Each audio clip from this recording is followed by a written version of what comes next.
Hey folks, how's it going? It's Steve back as your Yinzer bartender with another episode. Today we're going to talk storage of wine and beers. And we'll even throw liquor in there because it's close, it's not far. In the meantime though, rack wine bottles stored upside down. Traditionally, this is not how you want to store anything that is going to be something that you're holding on to for years. This is how Amanda and I just store our daily drinking wine. She made me this for a birthday present one year for this wine holder. Holds 5 bottles. It's awesome. It works. These bottles don't last in here very long, and these are all randomly about $10 to $12 bottles. Nothing to really write home about. Daily drinking wine, daily drinking storage, and it also creates a conversation piece when you invite friends over. You know, awesome time. We only got 2 in there right now. We tried the other 3, sorry. And, we got some other stuff I have another fun one in the basement. We also got a lot of beer in the basement. We're going to show you how to store beer as well properly during this episode. But in the meantime, alright folks, we're back over here on the bar side after you just saw the daily drinking side for the wine storage for the daily drinking wine. Bar side here is whiskey, vodka, any hard alcohol, liquor itself.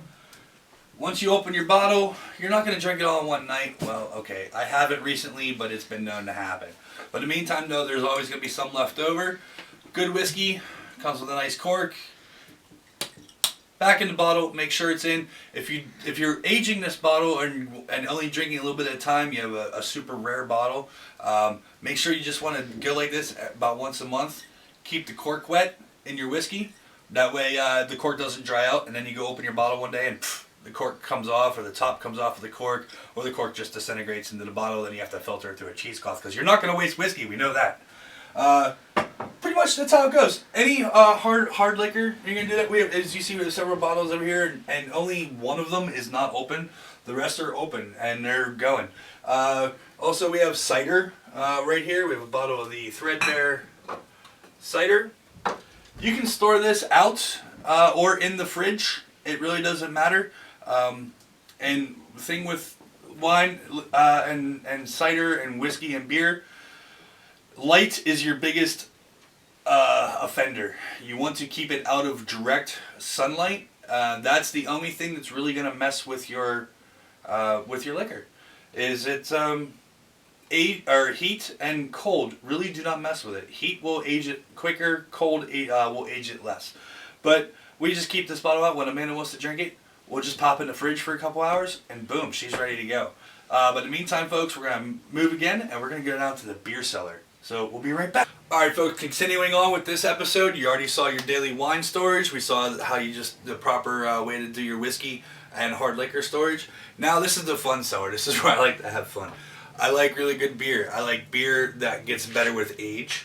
Also, we'll talk wine real quick because I have one bottle down here of wine. This is a 2014 Cabernet Reserve from Vinosky Winery, which is a local PA vineyard that's down in Rostraver. This happened to actually come from their California vineyard. So this is a California cab. As you see, I'm storing it on its side.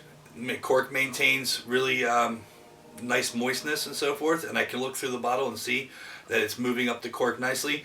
Aging's not a process. There's no air getting out. The cork is maintained. It's awesome. So I'm just going to put this back on the shelf here, and I'll think about drinking it maybe in the next couple years. I don't know. That could age a while. Red Cabernet. You got to do some research on them. Not all wines will age properly, but we are in the basement now. This is underneath our front porch. It's the old coal cellar.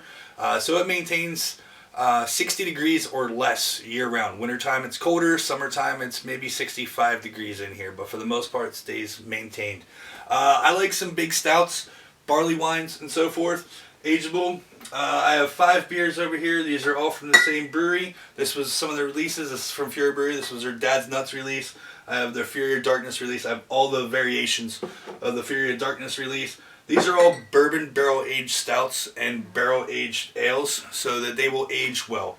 The alcohol content is 9.5 to 20% on some of these beers, and they'll age well. I have a few different variations of the Founders. I have the KBS, I have a CBS in here. I have a KBS variant, which is a coffee espresso, which is quite delicious. Gratitude is from East End Brewing, which this past weekend was Gratitude Day. Unfortunately, with what's going on, it didn't go off as big as it usually does. But Scott Smith does these very beautifully paper wrapped 750 bottles of gratitude. We have a few of these. I have two of these. These are 2 different year variations of them. This is a barley wine beer. It's a barley wine style. This will age well. These are, you can drink them fresh, but also in 3 to 5 years is the best to drink the barley wines. They'll age longer as well. Also, the gratitude, and Scott's been doing it in the cans. This is the bourbon barrel aged gratitude. So it's the barley wine that's been aged in bourbon barrels. Excellent. The cans are great. You see a lot of breweries going to cans now. You don't have to worry about light whatsoever. Light, like I said before, light is the only thing that will really mess with aging any of your spirits, your wine, any of your beers, and so forth.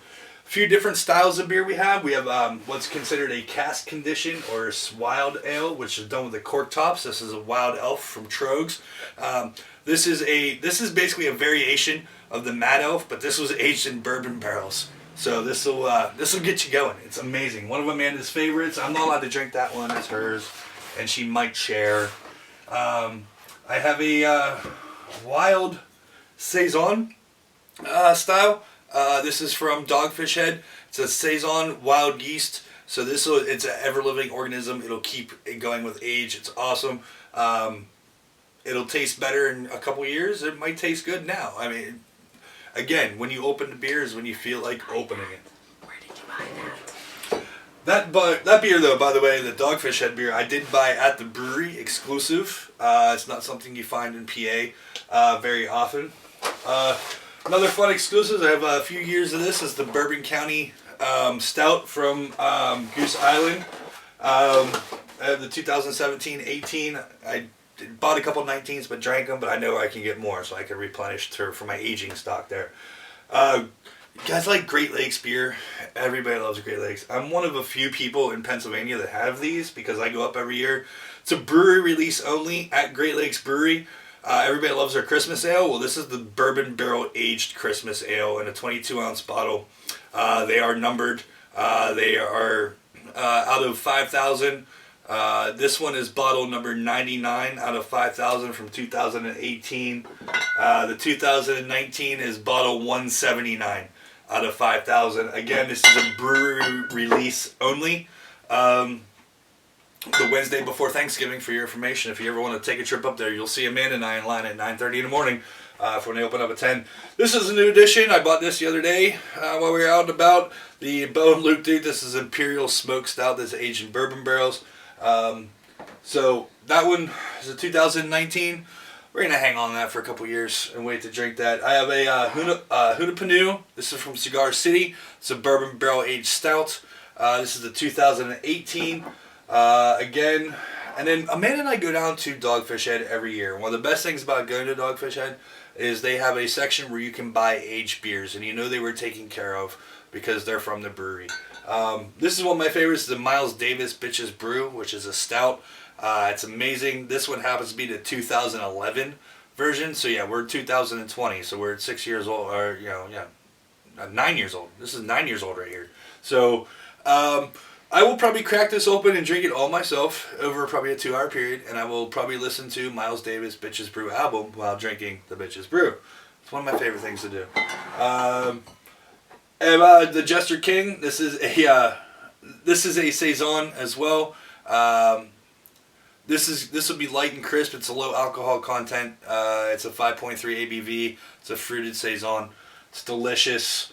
Amanda was down and she loves the band Pearl Jam and her 90s music, and Dogfish made a beer dedicated to Pearl Jam. So we have this one. This is a 2011 as well, so this beer is 9 years old. So I'm sure Amanda will crack this open one day. Probably, maybe when I'm not home, she'll crack that open and sit on the porch and listen to Pearl Jam, and I'll crack open my Bitches Brew while she's not home and sit on the porch and listen to Miles Davis. But in the meantime, folks, as it comes down to it, any of your beers you want to age, you want to keep in a cool area. I use the old storm cellar. Light is not your friend. The window that's in here is a glass block window. It lets very minimal light in whatsoever, and it keeps a constant cool temperature. Now we're going to take a break right quick, and I'll show you where to keep those freshies that you drink every day. And we'll be right back. Alright folks, final stop on how to properly store your alcohol. So, fridge time, and everybody has the crisper beers down the bottom. Crisper beers. 16-ounce cans. This one happens to be the Steve Olsen's Broken Skull. I just picked this one up. 16-ounce can. All your, I like to keep all my beers, cans or bottles that are daily drinking beers. And I call it the beer crisper. A lot of people call this a veggie crisper, or even a deli meat drawer. I think it's the beer crisper. It works for me. A few other ones. I mean, Boss Tweed, picked that one up, and so forth. You know, 16-ounce cans. Also, I keep them standing straight up in the drawer. You can also lay them down if you like. They're daily drinkers. These are freshies. These are ones you don't want to age. IPAs, New England style IPAs, anything along those lines. Bottles will lay down in the drawer. I've put upwards of 3/4 of a case of bottles in my beer crisper. Put them on your shelf. Doesn't matter. But these are daily drinkers. So check them out. And also, a few other things we like to have. I don't keep these in the fridge. I keep them next to the fridge. Jamaica's Finest. This is the hot, hot, hot. This is from Natrona Bottling Company, which is Natrona, Pennsylvania. This is my favorite ginger beer because it's extra spicy. It's the hot, hot, hot. They make a regular ginger beer, which is not as spicy. But drink these by itself. Non-alcoholic, good for you. Helps you going, keep you healthy. Ginger's awesome. Good spice to it. You can keep them in the fridge if you like. I just happen to keep them outside the fridge just because. I don't really drink those by themselves. I usually mix a spicy rye mule with those, which I like to do a little fresh lime, little jalapeno muddled with some simple syrup. Remember that muddler that we talked about in the previous episode? And then do about 2.5 ounces of rye whiskey, fill it full of ice, pour some of that hot, hot, hot ginger beer over, give it a stir to it with my bar spoon. Great cocktail. Alright folks, thank you very much for checking out how we like to store our wine and spirits and our beer here at the Yinzer Bartender. Check us out with more episodes coming at you. Thank you very much.